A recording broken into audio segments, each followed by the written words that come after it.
Hey, IDS 301. Just wanted to make a quick video as fast as I could after scoring the MAPS papers that were submitted. I think we got over 60 in, and I detected certain commonalities for some, not for everybody, et cetera, et cetera. Let's take a look at this and see if we can resolve some of the discrepancies. Okay, so my notes are all over the place as I was trying to get it together. All right. Hey, let me take a side note then. Okay. There's no Easter eggs in this video, but there is, good stuff, hopefully. All right. Okay.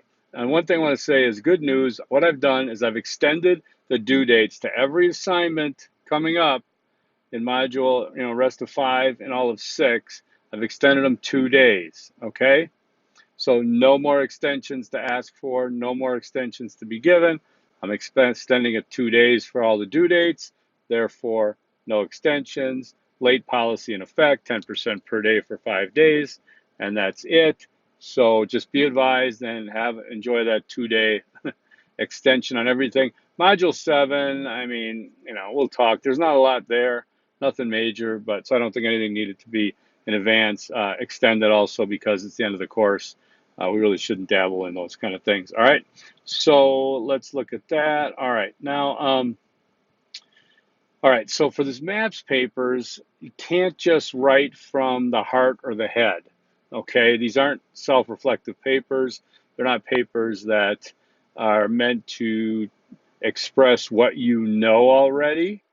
What they're meant to do is to introduce you to your concentrations, the foundational material of your concentrations, your disciplines, okay? And to have you learn from those things, okay? Yes, you may know something, nothing, a little bit, a lot. Everyone is different. However, you cannot rely on your own previous knowledge to write these papers. Will not work because you are not a recognized expert in your field. Okay, and there, I mean, I barely am in interdisciplinary studies, um, but writing a paper like this, I would never be able to just spew for myself without using sources. We talked about this. That's why I use primary sources twice as Easter eggs in 2 different weeks to use primary sources. So the main issue for some people, many people, is the lack of rigorous sources. That means the sources were weak or there were no sources at all. Okay, no sources at all is just, it's not an acceptable paper because this paper is based on you articulating the foundational material of your concentrations. You can't articulate what you're not sourcing. Okay, so it's irrelevant. All right, so that needed to be fixed. Okay, if your sources were non-rigorous, they were not primary. For example, I specifically stated no dictionary. I didn't want to see any Webster's. No dictionary. You guys are beyond that, okay? You're not looking up a word to pronounce or to say or to think of in conversation. You're academics in your field, and you need to look for your source material anywhere but, places, not anywhere, but besides Webster's. Same thing goes for anything with a wiki on it, a Wikipedia on it, anything with a pedia on it, okay? Same thing with Forbes, all right? Forbes was used, dictionary was used, and I specifically warned that those don't count. Anything with .com, I said, keep it out. Unless you got like 10 sources already and want to throw a .com in there, okay. But no, I talked about this. .com means what? Commercial. Commercial means what? Having a bias, having revenue driven, okay. It's not a peer-reviewed resource, right? Same with um, blog. Anything with a blog in it, okay, doesn't work. All right. If that link or that citation shows me, it takes me somewhere that's it's not legit, you ain't getting real credit for it unless you've got a lot of supporting material. All right. And this was explained, and it's okay. All right. Just got to get that. Okay. What that'll do using sources. Now, if you want a guideline, and again, this is no place for me to say I need 500 words. I need, I need 4 sources. I need, no, no, no, no, no, no. Okay, you don't need to be spoon-fed details like that. Okay, but what does he want? What does he want? I want what's in the instructions. If you judge, I mean, I've seen papers that came to me. that were as short as I would like to see, but boy, it was good. Okay, so I've seen long papers, a lot of writing, but it's not saying anything because it's got a lot of hyperbole. When you don't use sources, you end up using a lot of hyperbole. And what do I mean by that? Oh, let's see if I can think of any examples. Uh, Concentration X is the most important thing in blah, blah, blah. Um, uh, People don't know about this. But don't use absolutes. Don't use hyperbole, which is an exaggeration for effect. All right. The effect is that it's not scholarly written paper. Okay. Anytime when you find yourself writing kind of this flowing, nonchalant style, check yourself because that's not academic. Okay. Again, no I, me, my. All right. I'm seeing some of those things we talked about. Overwhelmingly, though, I'm not seeing I. And let me tell you, that is really awesome. Okay. That you get that. You've done a great job with that. And you can see when you take yourself out of it, it helps you to write more academically because you can't talk about yourself anymore. Because we don't care about why you chose communication or why you chose media analysis because it doesn't matter for these papers. All right. What matters is you get the foundational material and disseminate that in your paper. I mean, if I were to give you some, you know, some guideline, which I hate doing because then people look at it as, oh, that's all he wants. I'm going to do the minimum. What the hell do I care, right? I mean, it shows if you're not trying. Trust me, it does. All right. And it shows if you're trying. Okay. For each of these sections that we have, you should have at least one source in each section. How are you going to describe your concentration without a source? Because what you're doing then is you're saying, "Oh, I know what journalism is. I know what criminal justice is. I know whatever it is, and I'm just going to write the description of it." Well, you're not backing it up with a source, then it's not scholarly. And I'm sorry, but that's the way it's done. Okay, if you look at these journals, these books, and textbooks, and everything, you look in the back and you see, 80 pages of references. That's why. Okay, it's you have to step up your game, and I know you can do it. I know it. It's just there's this tendency to see what we can kind of slide through with first before we step up our game. All right, because I know you can do it because this isn't the first time it's happened to me in a course, and I've always been like blown away when we have our little come to Jesus meeting, right? So you guys got this. All right, this is not just blow it off papers. The 3 papers of maps are worth 300 points. That's basically a third of the points in the course. That means it's a lot. Okay, you can't just blow through it. All right. So hopefully you get that about sources. That's a big one. All right. You show me sources, and I'm like, this is good because I know you've did the research. Now, types of sources again. Using ASU, using the textbook that we're using, that's lazy sourcing. I'm not going to let that slide. All right, without commenting on that. All right. ASU is, yes, your university, it's got plenty of things, but if you're just gonna, source ASU, it's not. It's again, it's very obviously you're just trying to skate through. You're not doing the academic rigor.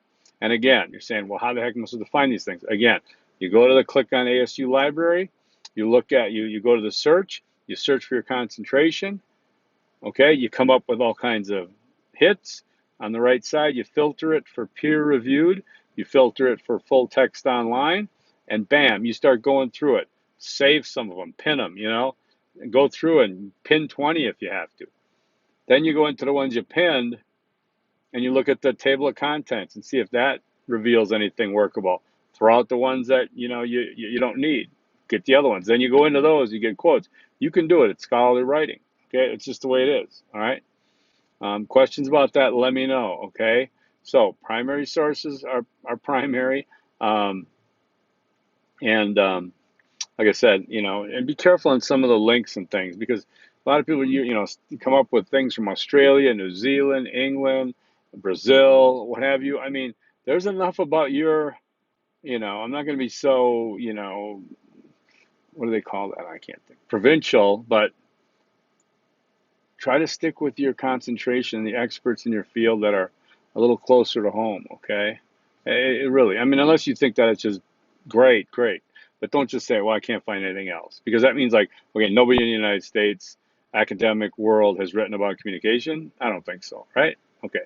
So, all right. Now let's talk about formatting. Okay, those are the two big things: sources and formatting. Let's talk about formatting. All right.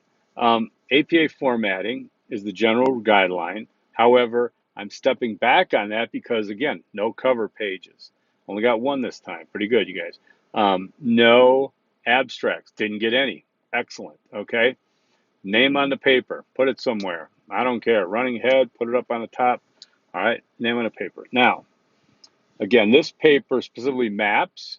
Most everyone got this. Think of it as 2 pages in one document, whatever, however you want to conceptualize it. But you have one concentration, and then you have subheadings for the description, for the description, issues, problems, whatever, um, structure in academia, subfields, right? You can see me. Okay, all those are down there. Then you go to the next blank page and you put your reference list. Okay, then you go to the next top of the next page and you start the second concentration, being careful to title the concentration so I know what it is. Okay, and doing the same thing in the next one, and then a reference list on the bottom. Now, getting into the down and dirty of it, right? Paragraphs need to be indented. Okay, paragraphs need to be indented consistently. Just hit tab and you should move over one. All right. Okay. There shouldn't be line spaces between paragraphs or sections for that matter, but it should be double line spaced, right? Okay. Use Times New Roman 12 point font. That's your safest bet. Okay. All right. Capitalize disciplines, but not everything that's borderline capital. If it's not, if it's not a proper noun, don't capitalize it. Psychologist is not a proper noun. Not, and used simply as that. It's not. Okay. I'm going to keep going. I'm trying to be really precise here. So take notes on this stuff too, so you know what I want and what you're supposed to have. Okay. In-text citations. They do not, I repeat, they do not follow the punctuation. They come before the punctuation. Example, okay, Dr. John Smith said, quote, I don't know if I formatted this correctly, close quote, source, parentheses, Smith, comma, space, 1979, closed parentheses, period. Okay, so it comes before the end punctuation and after the quotation or the sentence or however you're using it. Okay, make sure you're spacing correctly. It's little things, but you should see how they add up. When you don't put a space between the author's name and the parentheses, bam, they're right together. Okay, and then when you have an extra space between the parentheses and the author's name, it looks crazy. When you don't use commas, it's crazy. When you put the comma before the year instead of right after the name, it's crazy. Okay, page numbers. Okay, look and see how it's done. P period, number, right? Look and see how it's done. When you have more than one author, you don't use the word and, you use an ampersand. When you have more than 3 authors or 4 authors, there's different ways to do that. It's up to you to learn that, okay? We learn that ourselves. I'm going to say, oh, I learned it myself. Well, I did learn it myself, but if you haven't learned it, then that's on your previous teachers, okay? But it's easy to learn because there's specific guidelines. You go to the link that I gave you for Purdue OWL, go to APA guidelines, look at how to cite in text. It will tell you everything. It'll be an example for everything you need, okay? So you don't have to guess and say, oh, this looks good, because you're a guess and I know, okay? It's very easy. It's the difference between, I'm not going to get into metaphors. You understand what I'm saying, okay? In-text citations are done that way, all right? Now, getting down to the reference list then, references need to be in hanging paragraphs. Many of you got that, some of you didn't. Again, double line space throughout, no line gaps between references, but it's hanging paragraphs. If you don't know what that means, I'm going to give you a quick review, but it's up to you to figure it out, okay? Hanging paragraph is when the top line sticks out to the end like the normal margin, and the rest of the citation, whether it's one line or 17 more lines, gets all shifted in. It's format. You right click in Word on the area, you go into paragraph, and then you click paragraph. It'll be a big box, and you go to indent, and it'll say hanging paragraph, or just say hanging. Click on that. Boom, it's done. Okay. Contact the Writing Center if you're having problems. These are things that college students do, and you can do it. I know you can, and many people already showed me they did. There's a lot of great papers. There was a lot of papers over 90. All right. Okay, so that's references, right? Okay.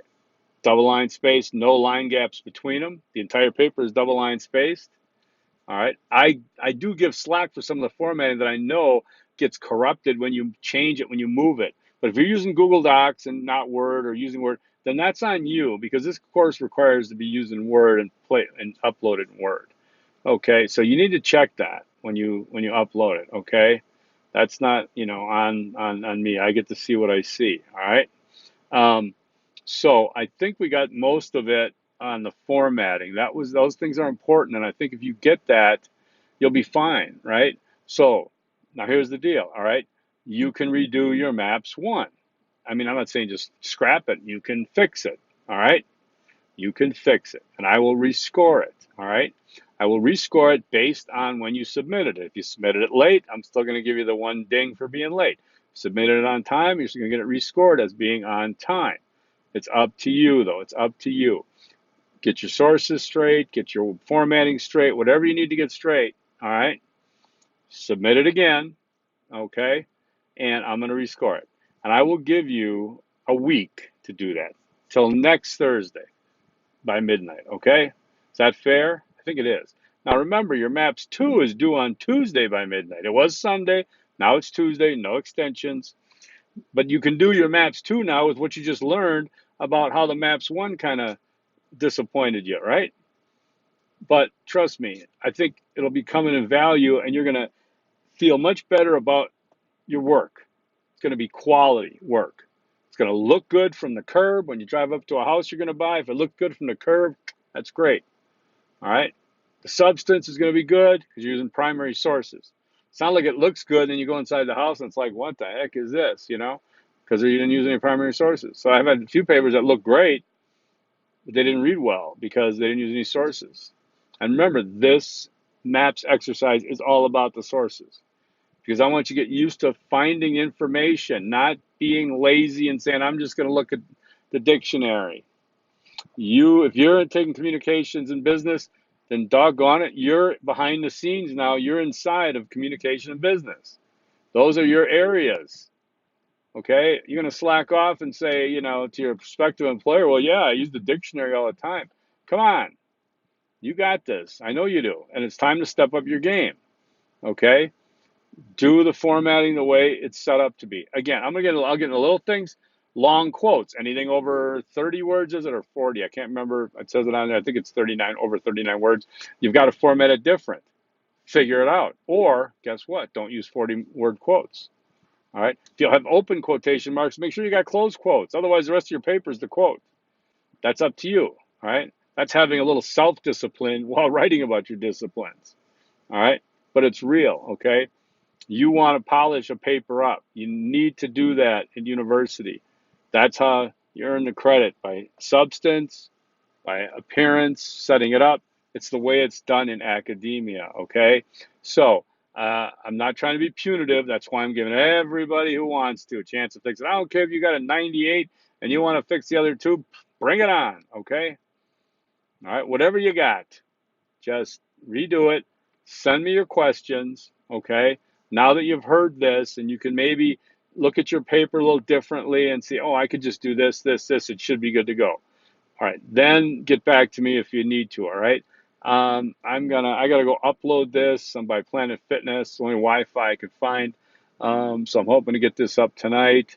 And any other questions, like I said, let me know. Again, I know you guys got it. I know you do. It's just a tendency to, hey, let's see what, sometimes it's like, I know a lot of you, many of you, most of you, all of you worked long and hard on it. I do know that, okay? But there's something to be said for working better, okay?